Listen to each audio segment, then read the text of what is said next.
As 5 verdades de 2 Coríntios 5, 17 e 21 sobre reconciliação com Deus que todo cristão precisa entender. Antes de falarmos de reconciliação, precisamos começar onde a Bíblia começa, na santidade absoluta de Deus. Deus não é apenas amor. Ele é santo. Em Isaías capítulo 6 verso 3 lemos: Santo, Santo, Santo é o Senhor dos exércitos, toda a terra está cheia da sua glória. A santidade de Deus significa que Ele é moralmente perfeito, absolutamente puro, separado de todo mal. Não há sombra, não há falha, não há corrupção. O padrão não é o homem comparado ao homem. O padrão é Deus. É nesse contexto que o texto de 2 Coríntios capítulo 5 versículos 17 a 21 precisa ser entendido. O apóstolo Paulo escreve à igreja de Corinto em meio a tensões, críticas ao seu ministério e confusões doutrinárias. Ele defende sua autoridade apostólica, mas, acima de tudo, apresenta o coração do Evangelho. Deus estava em Cristo reconciliando consigo o mundo. Neste trecho encontramos pelo menos 5 verdades centrais. A realidade de uma nova criação. A iniciativa soberana de Deus na reconciliação. A gravidade do pecado que exige substituição. A obra vicária de Cristo, fez pecado por nós. O chamado urgente, reconciliem-se com Deus. Este texto não trata de autoajuda espiritual. Não é sobre melhorar comportamento. Não é sobre se tornar uma versão mais ética de si mesmo. É sobre morte e vida. É sobre culpa real diante de um Deus santo. É sobre substituição penal. É sobre graça soberana. E aqui está o ponto central: evangelismo bíblico não é manipulação emocional. Não é música de fundo nem frases de efeito. É proclamação fiel daquilo que Deus fez objetivamente na cruz. Ao estudarmos este texto, veremos. Porque o homem não pode se reconciliar sozinho. Porque Cristo não veio apenas ensinar, mas morrer. Porque a cruz não é símbolo de inspiração, mas de substituição. Porque a salvação pertence ao Senhor. Se este tema já toca seu coração, considere se inscrever no canal, compartilhar este conteúdo e comentar suas reflexões. Espalhar a verdade do Evangelho é um privilégio que Deus nos concede. 1. A nova criação, o milagre que só Deus pode operar. O texto começa com uma declaração poderosa. E, assim, se alguém está em Cristo, é nova criatura, as coisas antigas já passaram, e eis que se fizeram novas. 2 Coríntios capítulo 5 verso 17. A expressão a nova criatura traduz o termo grego kainthesis. A palavra kain não significa apenas algo recente no tempo, mas algo de natureza diferente, de qualidade totalmente nova. Não é reforma. Não é ajuste moral. É recriação. Paulo não está dizendo que a pessoa melhorou. Ele está afirmando que houve um ato criativo de Deus, semelhante ao que ocorreu em Gênesis capítulo 1 verso 1. No princípio, Deus criou os céus e a terra. Assim como Deus chamou a luz das trevas, Ele chama a vida espiritual do coração morto. Isso se conecta diretamente com Efésios capítulo 2 verso 1. Ele lhes deu vida, quando vocês estavam mortos em seus delitos e pecados. Note, mortos não colaboram. Mortos não iniciam processos. Mortos precisam ser vivificados. Aqui entra a realidade que muitos evitam: o pecado não é superficial. Não é fraqueza comportamental. É morte espiritual. Romanos capítulo 3 verso 23 declara: Pois todos pecaram e carecem da glória de Deus. A nova criação não acontece porque o homem decidiu melhorar. Ela acontece porque Deus decidiu salvar. 3 verdades fundamentais sobre a nova criação. Não é autoaperfeiçoamento, é ressurreição espiritual. Não é esforço humano, é intervenção soberana. Não é mudança externa, é transformação da natureza. Jesus afirmou em João capítulo 3 verso 3: em verdade lhe digo que, se alguém não nascer de novo, não pode ver o reino de Deus. Observe a linguagem, nascer. Ninguém decide nascer fisicamente. O nascimento é algo que acontece com a pessoa. Assim é o novo nascimento. A tradição reformada sempre entendeu que Deus opera sozinho a obra inicial da salvação. Ezequiel capítulo 36 verso 26 declara: Eu lhes darei coração novo e porei dentro de vocês espírito novo, tirarei de vocês o coração de pedra e lhes darei coração de carne. É Deus quem tira. É Deus quem dá. Aplicação prática. Muitos vivem tentando consertar a própria vida religiosa. Tentam abandonar vícios. Tentam melhorar comportamento. Tentam acumular méritos espirituais. Tentam compensar erros do passado.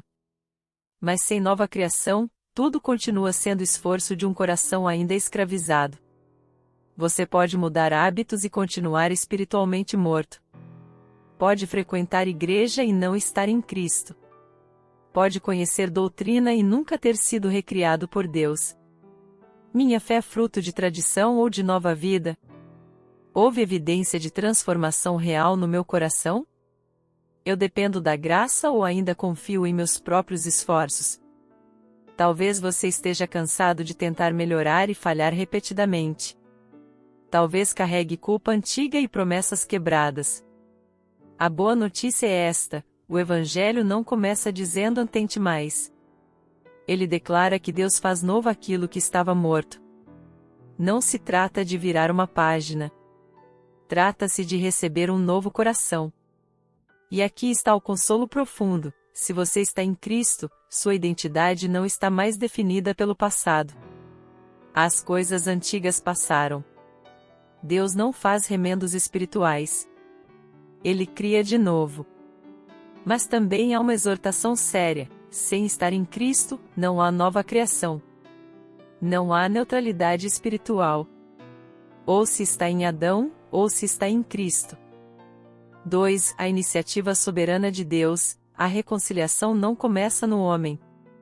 Observe o texto. Ora, tudo provém de Deus, que nos reconciliou consigo mesmo por meio de Cristo e nos deu o ministério da reconciliação, a saber, que Deus estava em Cristo reconciliando consigo o mundo, não levando em conta os pecados dos seres humanos, e nos confiou a palavra da reconciliação. 2 Coríntios capítulo 5 versículos 18 e 19. A expressão tudo provém de Deus é decisiva. No grego, tá de panta ektotiou, literalmente, todas as coisas a partir de Deus. Paulo não deixa espaço para mérito humano. A reconciliação não nasce no coração do pecador arrependido, ela nasce na vontade eterna de Deus. A palavra reconciliar vem do termo grego katalas, que significa restaurar uma relação rompida. Mas aqui é crucial entender: quem foi ofendido? Deus. Quem quebrou a aliança? O homem. Quem tomou a iniciativa? Deus.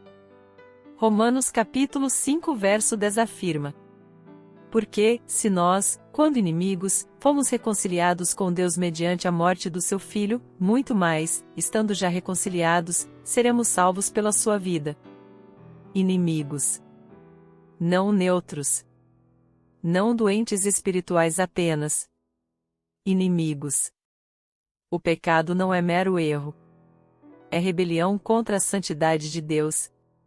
Desde Gênesis capítulo 3, a humanidade vive alienada, tentando se esconder, costurando folhas para cobrir culpa, fugindo da presença do Criador.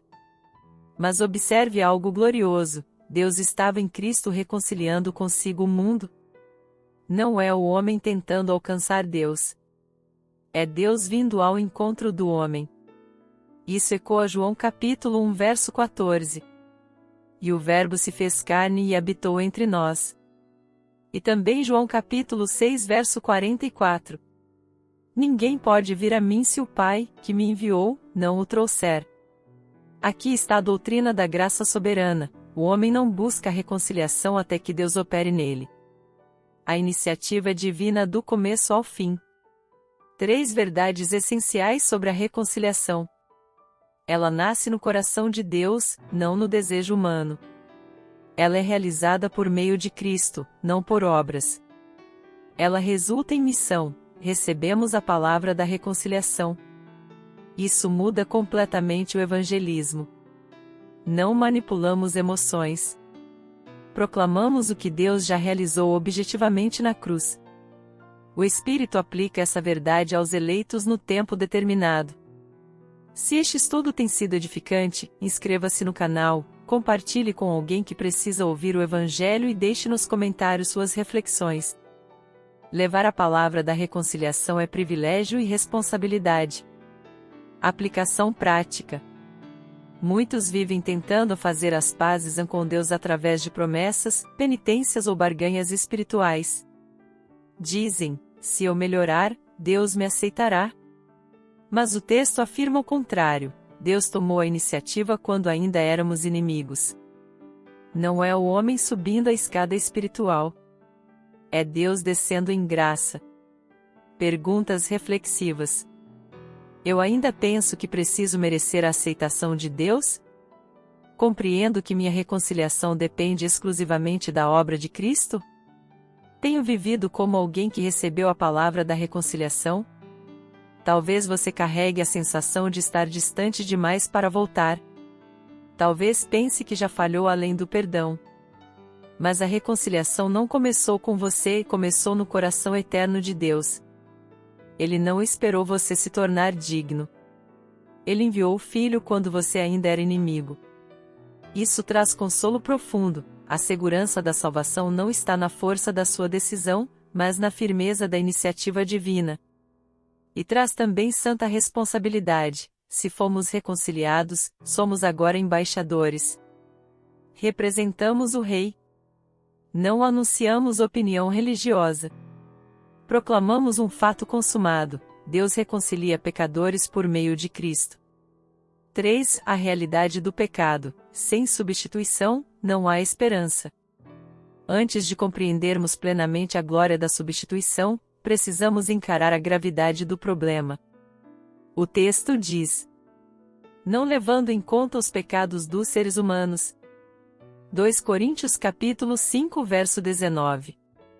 Essa frase só faz sentido se entendermos o peso real do pecado. A palavra usada para pecados no Novo Testamento frequentemente deriva do termo grego hamartia, que significa errar o alvo. Mas não se trata de um erro inocente. O alvo é a glória e a santidade de Deus. Pecar é falhar moralmente diante de um padrão absolutamente santo. Romanos capítulo 3 verso 10 declara: não há justo, nenhum sequer. E no verso 12: não há quem faça o bem, não há nenhum só. Isso destrói qualquer noção de neutralidade espiritual. O pecado não é um acidente isolado. É condição. É natureza herdada desde Adão, como afirma Romanos capítulo 5 verso 12. Portanto, assim como por um só homem entrou o pecado no mundo, e pelo pecado, a morte, assim também a morte passou a todos os homens, porque todos pecaram. 3 aspectos da realidade do pecado que não podem ser suavizados. O pecado é ofensa direta contra Deus, não apenas contra pessoas. O pecado gera culpa real, não apenas sentimento psicológico. O pecado exige justiça, porque Deus é santo. Vivemos em uma geração que redefine o pecado como falha emocional, trauma social ou limitação cultural. Mas a Escritura o define como transgressão da lei de Deus. 1 João capítulo 3 verso 4 afirma: o pecado é a transgressão da lei. E aqui está o ponto crucial: se Deus simplesmente ignorasse o pecado, ele deixaria de ser justo. Êxodo capítulo 34 verso 7 declara que Deus não inocenta o culpado. Então surge a pergunta inevitável: como Deus pode reconciliar pecadores sem violar sua própria justiça? É exatamente aqui que a substituição se torna necessária. Muitos tentam lidar com o pecado de 3 maneiras equivocadas: negando sua gravidade, comparando-se com pessoas piores, tentando compensar com boas obras, Mas nenhuma dessas estratégias remove culpa diante de um Deus Santo. Você pode silenciar a consciência, mas não pode anular a justiça divina. Pode reformar comportamento externo, mas não pode apagar registros diante do tribunal celestial. Perguntas reflexivas. Eu minimizo meus pecados ou os vejo à luz da santidade de Deus? Tenho consciência de que meu maior problema não é circunstancial, mas espiritual? Entendo que sem justiça satisfeita não pode haver perdão verdadeiro? Talvez seja desconfortável ouvir sobre pecado. Mas o Evangelho só é precioso quando entendemos o perigo real. Se a doença é leve, o remédio parece exagero. Se o pecado é apenas fraqueza, a cruz parece desnecessária. Mas quando enxergamos que estamos moralmente culpados diante de um Deus infinitamente santo, então a substituição de Cristo se torna a única esperança possível. Não é crueldade falar sobre pecado. É amor. Porque só quem reconhece a própria culpa pode correr para a graça. 4. A substituição penal. Aquele que não conheceu pecado, Deus o fez pecado por nós. Chegamos ao coração do Evangelho. O texto declara: aquele que não conheceu pecado, Deus o fez pecado por nós, para que, nele, fossemos feitos justiça de Deus. 2 Coríntios capítulo 5 verso 21. Aqui está o versículo mais concentrado teologicamente de todo o Novo Testamento. Aquele que não conheceu pecado. O verbo conhecer traduz o grego gens, que implica experiência pessoal. Cristo não apenas evitou o pecado externamente, ele jamais experimentou o pecado em sua natureza. Hebreus capítulo 4 verso 15 afirma: porque não temos sumo sacerdote que não possa se compadecer das nossas fraquezas, pelo contrário, ele foi tentado em todas as coisas, à nossa semelhança, mas sem pecado. Cristo é o Cordeiro sem defeito. Cumpre o padrão exigido em Levítico capítulo 1 verso 3, o sacrifício precisava ser perfeito. Agora observe a frase seguinte: Deus o fez pecado por nós. Paulo não está dizendo que Cristo se tornou pecador em essência. O termo aqui aponta para a imputação. Nossos pecados foram colocados sobre ele judicialmente. Isaías capítulo 53 verso 6 já havia anunciado: todos nós andávamos desgarrados como ovelhas, cada um se desviava pelo seu caminho, mas o Senhor fez cair sobre ele a iniquidade de nós todos. Isso é substituição penal. Penal porque envolve punição real, substituição porque ele tomou o lugar do culpado. Na cruz, Cristo suportou a ira que era destinada a nós. Gálatas capítulo 3 verso 13 declara: Cristo nos resgatou da maldição da lei, fazendo-se maldição por nós. Perceba, o santo tratado como culpado para que culpados sejam tratados como justos. 3 verdades fundamentais sobre a substituição. A justiça de Deus não foi ignorada, foi satisfeita. O amor de Deus não anulou a santidade, a cumpriu na cruz. A salvação não é exemplo moral, é troca judicial. O versículo 2 Cor 5 horas e 21 continua: para que, nele, fossemos feitos justiça de Deus. Aqui temos a grande troca. Nossos pecados imputados a Cristo. A justiça de Cristo imputada a nós. Romanos capítulo 4 verso 5 afirma: mas, ao que não trabalha, porém crê naquele que justifica o ímpio, a sua fé lhe é atribuída como justiça. Isso não é transformação gradual. É declaração forense. Deus declara justo aquele que está em Cristo. Muitos enxergam Jesus apenas como modelo de bondade. Mas um exemplo não salva culpados. Um professor não remove condenação. Um mártir não satisfaz justiça divina. Se Cristo não morreu como substituto, você ainda carrega a sua própria culpa. Eu vejo a cruz como inspiração ou como substituição real. Compreendo que minha culpa foi colocada sobre Cristo? Tenho descansado na justiça dele ou ainda tento produzir a minha própria? Aplicação. Talvez você carregue memórias que o acusam. Pecados antigos que voltam à mente. Decisões que envergonham. A cruz não diz que Deus ignorou isso. Ela declara que Cristo pagou por isso. A ira que deveria cair sobre você caiu sobre ele. Isso não produz arrogância. Produz humildade profunda. Não produz libertinagem. Produz gratidão reverente.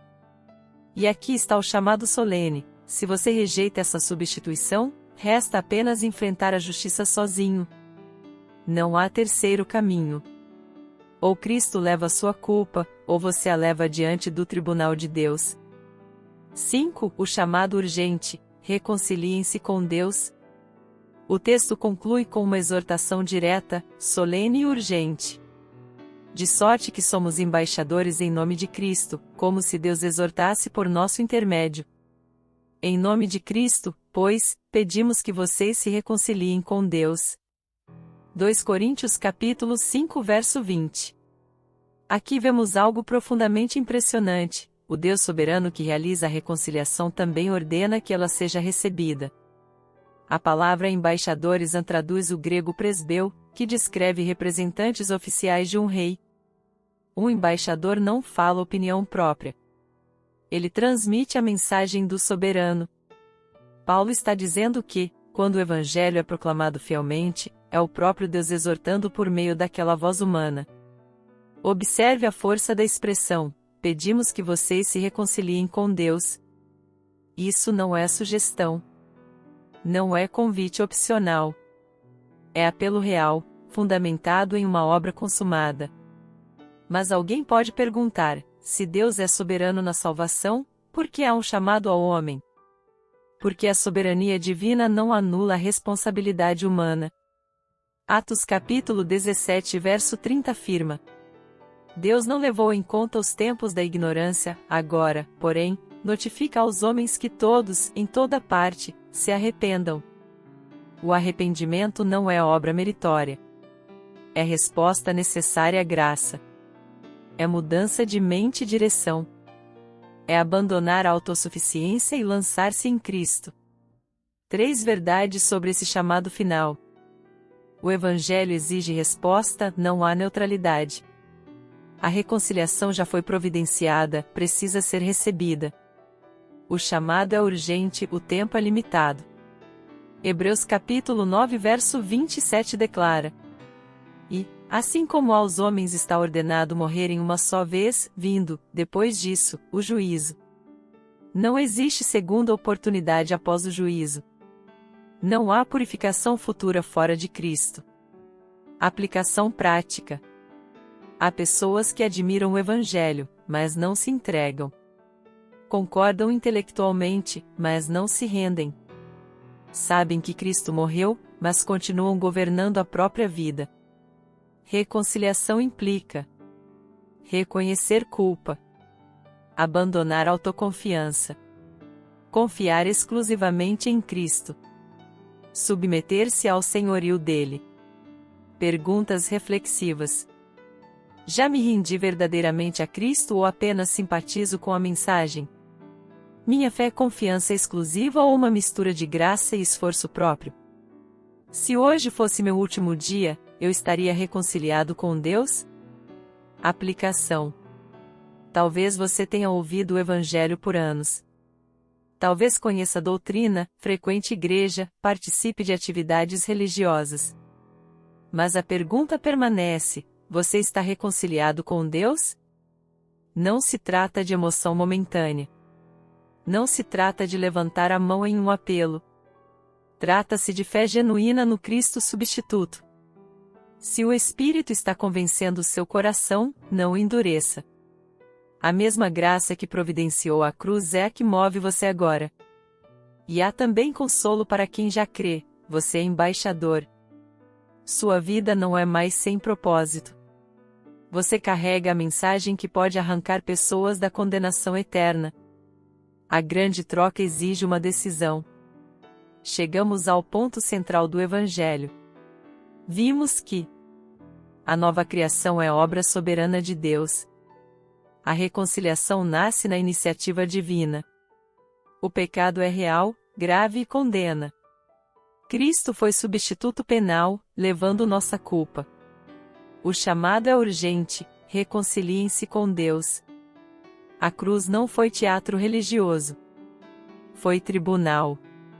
Não foi símbolo de inspiração. Foi execução substitutiva. Não foi gesto sentimental. Foi satisfação da justiça divina. Aquele que não conheceu pecado, Deus o fez pecado por nós, para que, nele, fossemos feitos justiça de Deus.